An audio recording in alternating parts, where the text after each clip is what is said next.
Hello and welcome to Stay Paid. My name is Septon Eisenhart, and with me as always is ReminderMedia Company President Luke Acree and the Vice President of Marketing Joshua Stike. And today we are going to be talking about email follow-up. So this is a situation where somebody emails you in some way or they request more information. You have to respond to them in a way that's going to get you at the very least an appointment.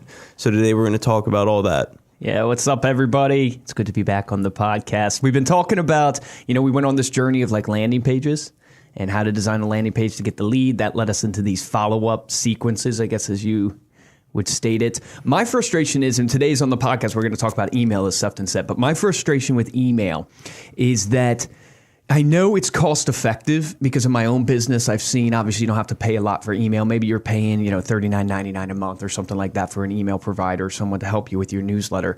But it's really cost effective. But the frustration is I feel like the return on investment or the rates you get of actually people looking at your email is so low. And so what I want to really discuss on this podcast is just, how do you write an email, especially for a lead that comes in? How do you write an email that's actually going to resonate with them, that you actually get them to open it and not only open it, but take action on it? Now, Josh, I know you were talking before we came on the podcast about some stats that I thought were, I guess backing up my point of the frustration of email. But read some of those stats to the people listening. Yeah, so I think part of the frustration comes in with just how many emails we get, how many emails you can send versus what your results may be from that, because people tend to look at the unopens, right? So you look at the opens, right. Like, man, 20% open rate, this is killing me. Why can't I get more people to open my email? Why can't I get more to click through? The reality is that all of us know this pain is that we all receive as office workers 121 emails a day.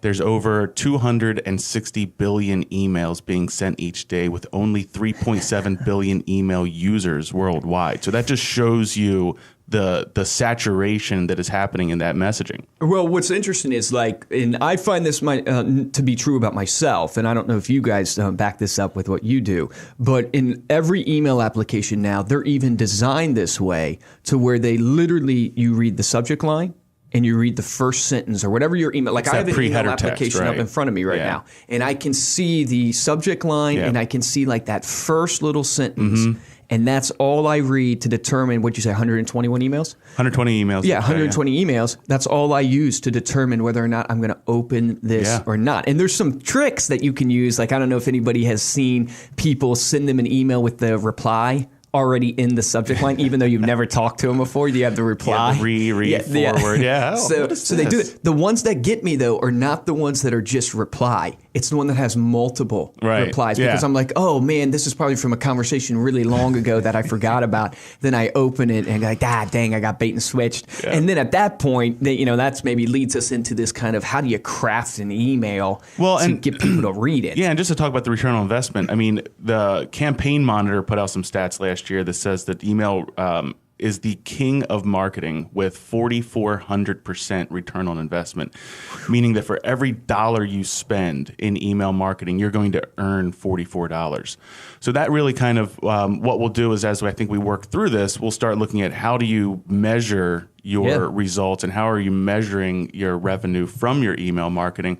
But you're absolutely right. I mean, it starts with how are you writing that subject line? How are you crafting? And that first line that you see under the subject is called your pre-header text. Okay. Putting time and thought into what that is going to say is going to help open improve your open rates. I always compare, as you guys know, because, I love the phones. That's where I started. So I'm more kind of focused, and my brain always goes to comparing it to the sale and learning the sale, and whether you're in a presentation or you're doing a phone pitch. And the key to your pitch is actually the preparation you do beforehand. And I would apply that same thing to the successes we've seen in our emails. Is really the first bullet point I would make for this podcast is you need to be doing your research before you actually send out this email. So a lot of times people will just write an email and send it without doing some just basic research that will help them craft that pre-header text, as you said, in that subject line, because you can, I guess maybe even social hack, as I would call, doing a little bit of research. So an example I would give you is like my LinkedIn. So you can go to my LinkedIn. If you're trying to get in contact with me, you can go to my LinkedIn or my Instagram. Follow me if you're not following me. It's at Luke Acree, so I have to plug that. Get on there. Yeah, get on there. So follow me on Instagram, and you can see what I'm posting, right, and what I'm liking. And from there, guess what you can do? You can social hack me, or I'm not sure if that's the proper terminology for it. You can butter you up. Yes, you can read into what I like and what I dislike, and you can put that in your subject line or your pre-header text. And LinkedIn is famous for what it created with going the connections, right? I'm connected to Josh, which allows me to introduce myself to Sefton and going, hey, Sefton, I actually noticed you're friends with Josh as well. Well, Sefton's going to pay attention because he is friends with Josh. Well, if I was writing an email to you, if you were a lead for my business, the first email I would send is, hey, Luke, saw your latest Above the Noise video. There you go. Right? Yep. Because I know that's something you're putting out weekly. You're obviously passionate about it. How can I make sure that I use that as a way to start a conversation? Flattery. Flattery is an amazing way important. to say, hey, I just listened to the podcast. You requested that I follow you on Instagram. I immediately followed you on Instagram. Correct. I liked every single one of your posts. Because, guys, I'm human. I put my pants on the same way as everybody else. So all these people you're trying to reach out to they are doing these things for a reason. And if you can butter them up, use flattery, whatever it is, in your research, that's going to help you. Other forms of research that I would make the point of is that ultimately people buy from you because you're solving a pain for them. Right. You are helping them with a value proposition that solves a pain point for them, obviously generates a return for them. So that research, you really need to make sure you've tapped into what that pain is. Yeah. What is it that's going on in that person's life right now? What's the target audience that you're trying to reach? Yeah. So, I mean, the examples before were kind of if you're working B2B, because you can look at LinkedIn, you can look at what they're saying. If you're doing B2C, exactly what you're saying. You want to go check out their Facebook pages, their Instagrams. You don't want to say, hey, I saw that, love the picture of your dog. Or don't big brother them. Right. But if you look at their age range, right, and you kind of put them into sort of a segmentation there, and you're selling real estate, right, you can say, we know how challenging it can be for millennials to own homes today. You're immediately connecting with their pain point, and that's all based on the fact that you just kind of did a little bit of research beforehand. We work with many first-time home buyers. That would be another example of an email subject that you could use that if I was in that situation would immediately catch my attention. I have a young family, so there's some opportunities there. Now, you're putting this into an email, not saying, hey, I know you have a young family, right? I know you have 2 young children. I'm gonna read it just because I'm worried. But what you want to do is you want to sprinkle that into your copy so that it looks natural. It looks like I work with a lot of different families. One of my specialties is families with young children, looking, thinking about moving school districts and what the struggles are there. You can use that and it not come across creepy. One of the things we teach our sales reps to do after they've had a conversation with somebody in the follow-up is to create a custom subject line for their follow-up. And what we mean by that is we always use the example of Frank the Fat Pug. And that's the idea was when you're calling that person, you're talking to him, you basically at the end of your conversation go, hey, I want to keep in touch with you through email. I want to follow up, but you probably are like me and you get so many emails a day. You probably are just deleting them, ignoring them, not paying attention. I don't want to get lost in that spam. I want something that would really get your attention, something that's important to you. Do you have like a pet or something that I can, maybe put in the subject line? And so what we would do is, someone would say, hey, yeah, I have a pug named Frank and, he's a fatty or whatever. And so you would put in your subject line, Josh, Frank the Fat Pug wants you to read this. And so imagine getting that a month from now, you're going to open it because it is, something that's, I guess you've done your research, but more than that, you've really connected with them personally. Mm-hmm. And so one of the points that you made, Josh, which really leads us to the second bullet point, which is, when we talk about follow-up to a lead specifically, which is kind of what this podcast is about with emails, what we talked about with the phone call is a common mistake is people don't answer the request. They don't answer the question that person was wondering. So this is what triggered it in my mind when you were saying, basically talking to their pain point of, I know it's hard for millennials to purchase their first home or whatever it is.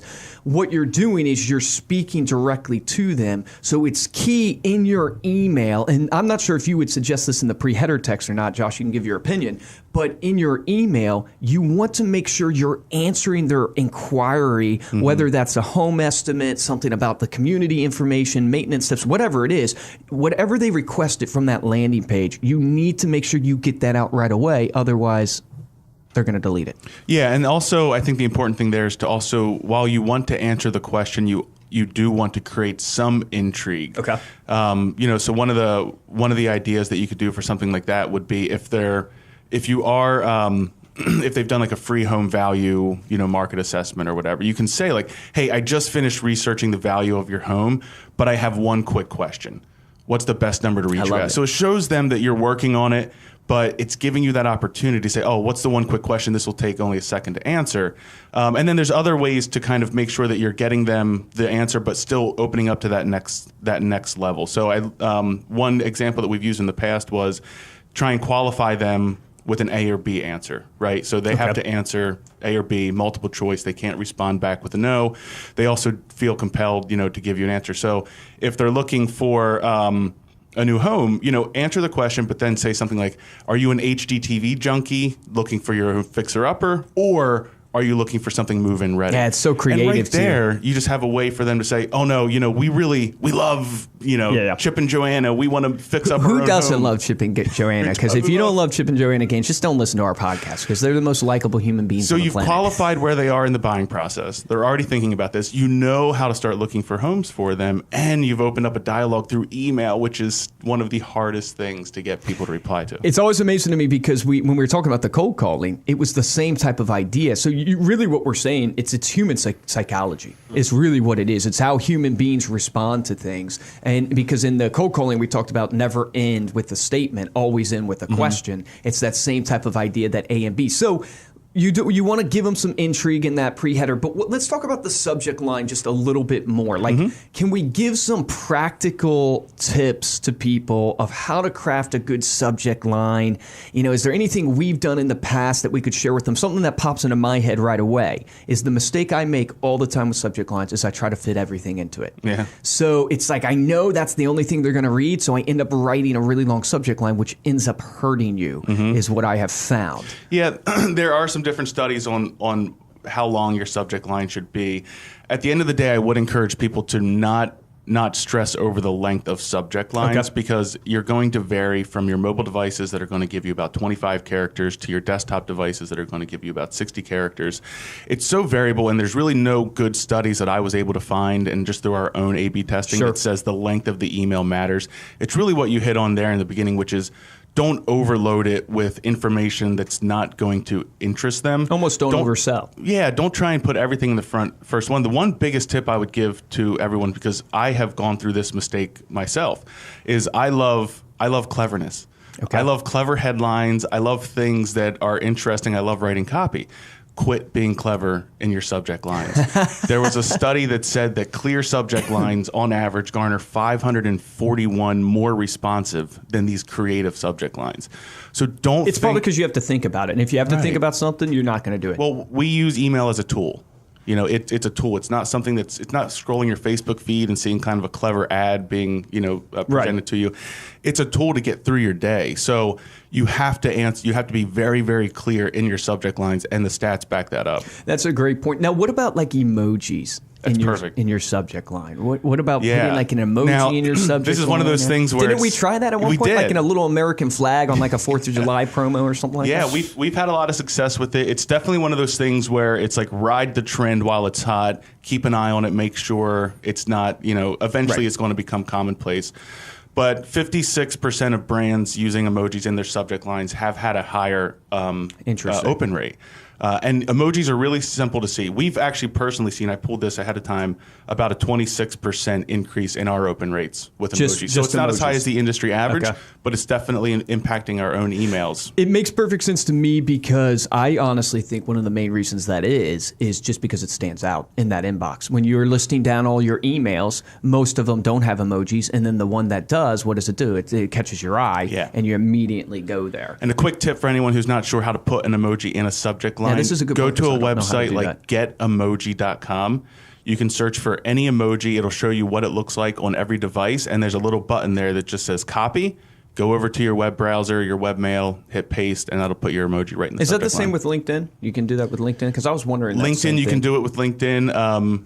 If you're on your phone, obviously it's got the emoji Yeah, keyboard. I can do it on my phone. But it's if you're on your desktop, you can do the same thing with LinkedIn. Okay, good tip for myself. Yeah. Then. Okay, so anything else with like subject lines that we can think of? Then I want to move to like the opening I sentence. throw one more out there, and you mentioned this, but just to kind of give a stat that backs it up, is personalize your subject line. So you said actually getting them to give you some information that you can put in your subject line, but also just put their name in the subject line. Personalized subject lines get a 29% higher unique open rates. So just putting somebody's name in there, it does have an impact. I know it kind of seems cliche, and we've seen emails like this, and you look at it and you're like, I know that's a variable field, but it works. It does, because it worked on me when we won Inc. 5000. People were sending me emails going, congrats, Luke, on winning Inc. 5000, and I opened them. Right. One, because it was going to my ego, and everybody likes their ego being flattered. But others, you thought it was personal. Well, the reason emails, someone congratulating you. The reason they don't get opened, and the reason why people get disheartened by the low open rates, is simply because the vast majority are automated. So anything you can do to separate yourself from that kind of robotic distribution of emails, even if it is just, if a lot of our clients might not have time to necessarily social hack every single person they email. That's not realistic for a lot of people in a lot of industries. But even if you can just do that name, that's the kind of thing that's going to distinguish you from all the other automated emails that people just delete without opening. Mm-hmm. No, I agree. And even us, we have obviously, tons and tons of people on the phone. We're not doing personalized emails every email. We're doing templated emails a lot of times. It'd be impossible to do it any other way. So you have to still be efficient. That actually leads a good transition into the next points of like opening sentence versus the body. Mm-hmm. And, we've experienced this, in our own company, that we got some writers to write our templated emails, but they wrote it way too, I'm not sure how you classified it, but it wasn't conversational enough. Yeah. And actually, Sefton's our writer. I was the one who wrote those emails. No, you're the one that and didn't write them conversation. So always room for improvement. We ended up passing them to you, actually, Sefton, to do more of a conversational approach. But let's talk about like the opening sentence versus the body of the email. Mm-hmm. You said length earlier. You don't see really any effect. You can't find any stats to back that up. I feel in my gut, I don't read long emails though. Like I feel in my own gut. The body of the email is definitely going to matter. You do want to be very concise. We don't have long attention spans, so you want to get to the point. You want to give them that next piece of action. One of the things I would say, just to kind of jump back to the pre-header text, and this would be if you're composing an email out of a mail client, it's going to be the first sentence that previews. So if you open up your phone right now, you open up Google, you're going to see the subject line in bold, and then you're going to see a line after that. That's the pre-header text. If you're using a web, a mail client like MailChimp or Drip, there's going to be an actual field that they're going to have you fill out for pre-header text that will not be in the body. And I wanted to look up a couple examples. We've used some in our business, but Derek Halpern had a great one that I just wanted to give, because in his subject he said, "How to get your first 100 subscribers." That was the subject of his email. Interesting. That's I want to check that out. Attractive to me because I'm looking to build my subscribers. Remember, at Luke Acree, Instagram, go. The pre-header text said, "Got more than 1,000? Open anyway, ... So he's hitting both audiences there with that, and he's using the pre-header text in order to bring that other audience into it. So that's beautiful. I thought that was really clever. Yeah, that's super clever because that intrigues you to know. Well, first reaction is you turn them off. Second reaction, you're following in that journey. And I guess it also just goes to show that people will give you that time to read your pre-header text. Yeah. So they're going to give you that time. So it's scannable. Right. You want to make sure that you're speaking directly to the pain, speaking directly to the curiosity or intrigue to get them hooked. When you go into your body, what I always appreciate about an email is when it doesn't give me any fluff. Right. And when it literally speaks to exactly why they reached out, exactly what they're offering, and then exactly what they want me to do next. And I'm kind of, bringing in the CTA into this, but I really like it when I read an email that I don't have to learn. I don't care about your story. Like, I don't care that you're Josh Dyke, the vice president of marketing at ReminderMedia. I just wanted to introduce myself, to say hello. I've been following you for a while. I don't care. You literally took my 10 seconds I was giving you, it doesn't take me that long to read it, but that 1 second, 2 seconds I was giving you, and I spent it reading about who you are versus of why you reached out to me, what you offer me, and what I should do next. Yeah, I mean, checking email is a complementary action. So what we mean by that is people are checking their email while they're watching TV. People are checking their email while they're in bed. They're checking their email on vacation. That's a great point. They're not sitting down with the sole intent to say, okay, I'm going to sit down and check all of my emails and read all of them very carefully. And have conversations and with consider people. Which ones I'm going to respond to. So it's overwhelming. As a matter of fact, 63% or 69% of people are checking their email while watching TV. So you have to be crystal clear in all of these points. You also want to you can use a narrative, and you can also be humorous, because that's something that is going to catch your attention. You want to do those things that are going to make those ears perk up, make those eyes kind of stay on the email a little bit longer. But if you are writing your emails, make sure that you're thinking about the people that are reading them. Don't think about you, the person who's writing them. Think about what emails do you like? What emails catch your attention? And then use some of those tips in your own email. Would you say, like, in Sefton, maybe you can speak to this, would you say you should be informal? In your experience, is it better to write your emails a little bit more informal? I know personally, that's my preference. But, in kind of our experience of writing emails, would you say that writing it more conversational, more informal has proven better, or more just literally bullet pointed and almost like professional, I guess, as I would say? I mean, and this is like a political answer, but it always harkens back to knowledge of your audience. So you're going to want to know who your audience is, but obviously informal, I think, is always going to be better because it's conversational. So it's going to get the person to actually interact with the email and feel as though they're talking to a real person. I'd say the primary goal of email when you're sending it out is you want to do everything in your power to make it seem as though you sat down and wrote that email to that specific person. If that makes sense. Yeah, so it you encapsulates do not your want to sound. personality. Yeah, you don't want to sound like a Who you are. robot. So, but if let's say you can't do that because, frankly speaking, most people just simply don't have the time to do that level of personalization. That's when it becomes important to lead with value and do as what you guys both said, which is get to the point, but also give the person something. If you give them something in that first email that they do open, then they're going to open your second, they're going to open the third because they got something. This also comes down to the design of the email as well. So we're talking a lot about the copy right now. Right. One of the things to think about is we love doing design, so we would do a lot of HTML-based emails with images. Sure. Mm-hmm. We found that plain text versus those HTML emails with images would actually get about 51% fewer clicks. The inverse of that. I'm sorry. The HTML-based ones with images would perform 51% fewer clicks. And it's just because, so there's two factors that are playing into that. Number one, it feels like a brand or a company. It doesn't feel like a person. Email. Right. It doesn't feel like a person, and that's what people are looking for.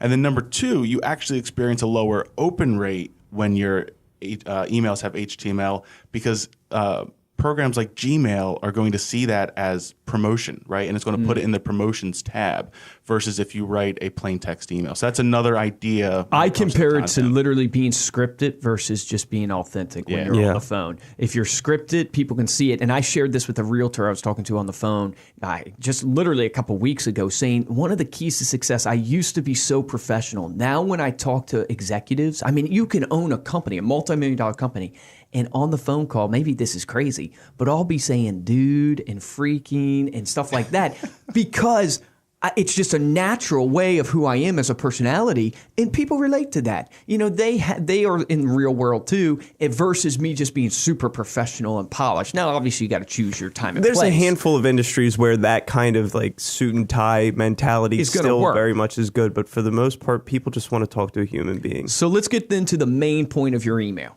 which is getting people to take action. And obviously you call it your CTA. You know, we have always been telling people you should really have only one CTA on your landing page, one CTA in your email. You don't want to confuse people. Something when you mentioned images made me think of is we've seen success in a text-based email, but that has a picture of the person we're sending it to. So you guys all know that are listening to this, we do American Lifestyle Magazine. It's one of our main products. Well, what we do, and when we send an email to a lot of prospects, is we'll put their picture in the email we send them to say, hey, would you like to see how you look on American Lifestyle? We get a lot of success with that. Not surprisingly. And that's kind of our CTA. But let's talk about CTAs. Any tips we can give them when they're designing their emails to get people to take action? I mean, I would say, like you mentioned, the single call to action, and this is something you're going to want to test. Everything that we talk about, you're going to want to test because it's going to depend on your audience. It's going to depend on your email. It's going to depend on your message. And please write what your findings are in our podcast. Go to statepaidpodcast.com. Now, the only reason I cut you off and say that is because that's what this is all about. We want to share with you what we've done, but we want to hear if you go and actually do the research and send an email and have success, write that. If you go and do it and say, it freaking didn't work, write that. We want to know just so we can start going, wow, look at the industries Right. and what's happening out there in this ecosystem. So just to give you an example of context, and I'll use our own marketing because Sure. it's the easiest thing for us to kind of describe. But if we are doing some sort of promotion or a special offer, right, it's a single call to action. Every single link goes to the same landing page. Okay. That landing page has a single call to action. Your hero image, which is the image at the top of your email, your link within the email, and your button at the end of the email all filter go to into the the same. same action because it is what we are trying to accomplish. There's nowhere else that we want to take the reader. Right, we have one and goal. The likelihood is that's all that they want. And also, I just want to get the 50% off. I just want to get the deal, whatever it is. If you're trying to nurture a lead and you're trying to get them into your site or your thought leadership like we would be doing, test multiple links. And this is something that we're actually going to start testing soon because one of the stats that I found was that the click-through rate actually continues to increase as you add unique links to your email until you get to about 11. Really? 11 links. It starts at like 7.5%, and then it goes up to, it's like a 300% increase in your click-through rate once you get up to 11 links. Once you hit 11, there's really no statistical difference beyond that, but that's what we're going to try because we have a lot of thought leadership Content, content to offer to people Yep. that hopefully is just helping their business. And that's ultimately, we want to help people grow their business. And if we already have them as a lead, we don't need to get them to another form. Correct. We just want to see Yeah. if there's a way that we can help them and start that conversation. And I should even, this is so practical of an example. As you said that, I think of our top closer that we have in this company. His name's Jeff Todd, by the way. Jeff. But Jeff, he is not, this is a guy who's not technologically savvy. He's not like a guru when it comes to marketing. No offense, Jeff, if you're listening to this, but he's an unbelievable Oh, he's listening. methodical closer. He is just unbelievable at it. But you know what he's doing? He is copying and pasting tons of different links and emails. Yeah. And which makes me think when you say that point, and I'm literally having this epiphany on the call, because what he does all day is actually get people to close. He's naturally doing it because he's seeing success with it, not because he's actually A/B testing or he literally wouldn't do something that Right. did not actually produce results. So that's a practical, just what you said is actually playing out true on our sales floor. And I didn't think about it until you said it. So who he is targeting and who he's working with are people that he has spoken with before. Correct. And these are managers of offices where he is trying to create a relationship and oftentimes going back out to speak with them again. Right. So having that ability to include new content keeps that person engaged and says, oh, this is something new that I can learn from this. And it's just, it's a way to show that you're thinking about the person getting the email. I love it. So it's like really two different points. One is if you have one single purpose, one single goal, you're offering like a promo, you're answering a specific question, Right. Whatever it is that drew that lead in, you want to make all your email CTA all point to that. So it's very clear, easy to go to. If you're trying to keep the relationship, you already have the lead. If you're trying to get people just continually engaged, do multiple links up to 11 is what you're saying. It's worth a shot. Awesome. I love it. Yeah, and if you have the email, I think one of the important things is that you already have their contact information, and as a result of that, if you get them to fill out the lead form again, you're just going to frustrate them and you'll lose them forever. And also one thing that Steve Acree says is that you're not really going to sell anybody through an email. Yeah, that's if that the makes truth. any sense. You're not selling homes. You're not selling insurance. Nobody usually reads through an email and is like, I'm ready to buy. I'm ready right now to buy. Maybe an item from Amazon, but outside of that, it's just not going to happen. Whereas usually not in the service sales-based industry. yeah, you have to think about what you want. And basically, you want to get closer to them. You want to get them on the phone or you want to set some kind of an appointment. All right, so now that we've talked about like call to actions, right? So you're trying to get your people to take action. That's the whole point of this, is to capitalize on a lead and get them to take action by purchasing something from you. What are some of the, metrics that you should be tracking with your emails? What should you be looking for? I know you have things like click-through rate, you have things like impressions, all these things. What is something, Josh, that you would say that as we've done our email marketing, what is it that you watch on a daily, weekly basis? Yeah. So, if you look at the four most important important email marketing metrics that you're going to be wanting to look at. One is your CTR, or click-through rate. Okay. What this number means is for everyone who was delivered an email to, it's the number of people who then clicked through your email to go to the links that are in the email. That's like the gold standard right there? That's one of the top things to look through. The other thing you can look at that is similar to that is going to be your CTO, which is your click to open. Okay. So what your CTR is going to do is going to give you an overall health of your email list. It's going to say out of the 100 people I emailed to, 10 people opened it, or 10 people opened it and clicked through the link. So I have a 10% CTR. Your CTO is your click to open. So this would be out of the 100 people that opened it, that received it, 10 people opened it and one person clicked through it. So you have a 10%. It's kind of how you can judge what we were just talking about with like your subject lines, your pre-header text, like your click to open. Yes. Is you're judging your subject line and your pre-header text, but your body of your email and your call to action is judged by your click-through rate. Opposite of that. Opposite. So I mean, it's kind of the same, and this is where it definitely gets confusing. This is not uncommon at all. This is where we see with our digital edition, we have customers calling in because they're like, I don't understand. This looks really low. Why are we getting, a 15% click-through rate? But then we go and pull it up and say, well, wait a minute, you're actually getting a 50% click-to-open rate. That means that out of everyone who has opened your email, half of them have clicked through to your digital edition. I see what you're saying. Yep. Okay. So what this can tell is, that's why I said your click-through rate's more indicative of the overall list health, because you may be sending email to people who don't check their email. Correct. Right. Yeah. Or you may be sending email to people where your email is getting filtered into another folder or something that they're not looking at. So that's where you want to look at your open rate, right? If your open rate is around 20%, you're doing pretty good. Right now we're averaging about 40% on our emails over the last week. So that's exciting for us because it means that we're sending out content that people are opening, they want to receive, and it's getting to the right people. The other two things that you want to look at then are your conversion rate, and then ultimately your ROI. So your conversion rate is going to be linked to that CTO, how many people that are opening my email are clicking through, and then how many are converting on the web page that I'm taking them to. Ultimately, then that tracks back to your ROI, right? And just like we talked about in your landing pages, this is all integrated. This all plays together. So start with, how many people am I sending an email to? How many people are opening it? How many people are clicking through? How many people are then filling out a form on my landing page? How many people am I getting an appointment with? How many transactions have I done? So just follow through that, and you'll be able to, once you have that put together, you can track your own ROI on your email. You can see what you are earning. And you can understand what it's going to take you to actually hit your goals. Right. This all translates back. Why are you doing marketing? It translates back to you have these goals. You have this revenue goal or this net profit goal that you want to get to, $100K a year. Mm-hmm. And you're going, hey, look, I need to generate this many leads from emails. And so if you're tracking all these metrics, you understand how many emails you actually want to send. Right. But, let's dive a little deeper, or deeper is maybe the wrong word, but let's talk a little bit more. How do you look to make sure that, how do you look at the metrics to go, our subject lines suck, or we're doing too many pictures in our emails?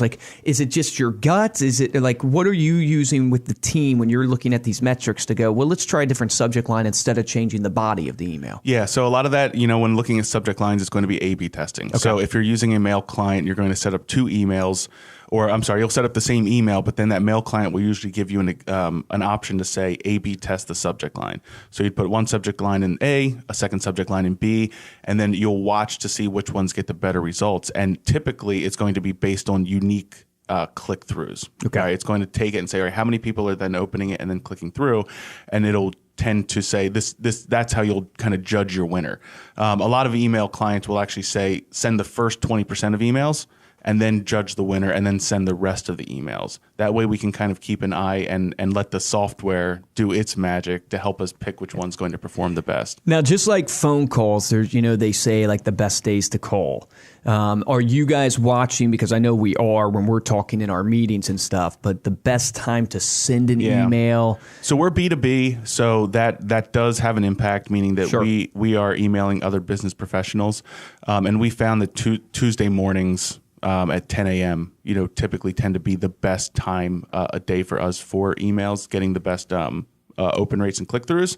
But it is so variable. I mean, you can look up a dozen different stats. It's kind of like social media. When's the best time to post on social media? I've been trying to figure that out. Depends on your audience. And the best thing that you can do is just send them and then look, watch. Yep. But make sure that you're keeping your variables limited whenever you're trying to make that decision. Don't send one email at 10 a.m. on Tuesday, a second email completely different on Thursday at 6 p.m. and then say, oh, Thursday at 6 p.m. must be the best time if they're not very similar emails. So you want to be consistent with how you're doing that as well. You see so many consistent themes as you just look at like everything from making a sales call presentation to doing marketing on Facebook or Instagram to these emails.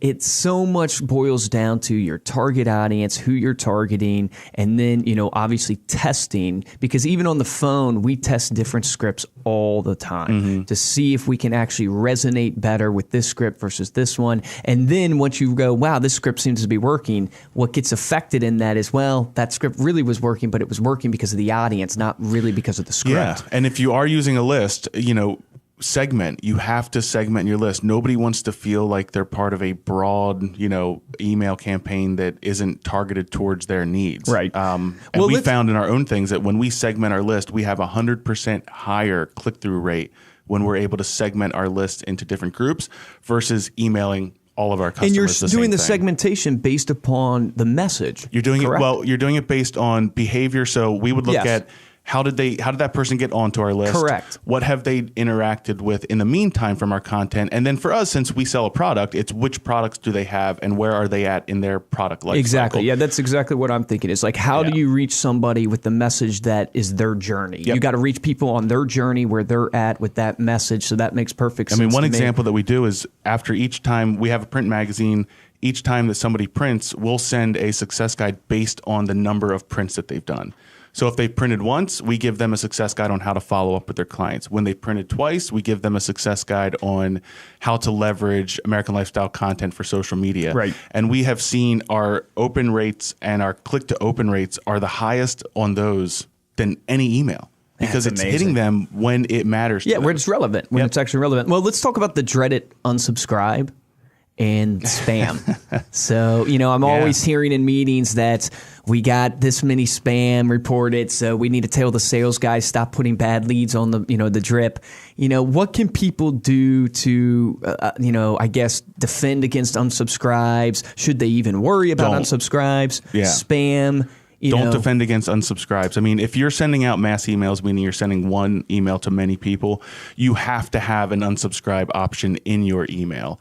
It's actually required by Can't Spam. So you need to make sure that if you're using a mail client, you're setting that up and then watch your unsubscribes, but embrace those because all that it's doing is telling you these people aren't interested in hearing from you, and it's the qualification. Yeah, view it as a qualifier. Yeah, because that's the whole point of you. We started this podcast saying you're getting leads from a landing page. How do you follow up with those leads? Well, the point of the follow up is the first phase is to qualify them. You want to see is this a qualified lead or not? Spending your time on the most productive. Embrace the no's, as someone would say. Yeah, and email is the most cost-effective way to get the no. If you got to get the no doing something, email's the way to do it. Yep. There you have it, folks. Some tips to make the most of your email marketing. If you like Stay Paid, please subscribe to us on iTunes. Give us a 5-star review and a positive comment so we can spread this information even further. My name is Sefton Eisenhart. I'm Josh Dyke. And I'm Luke Acree. And the action item for this podcast here is take some time this week and apply the research principle or the point that we talked about and doing some research about your prospect. Find them on LinkedIn, Instagram, wherever you can find them.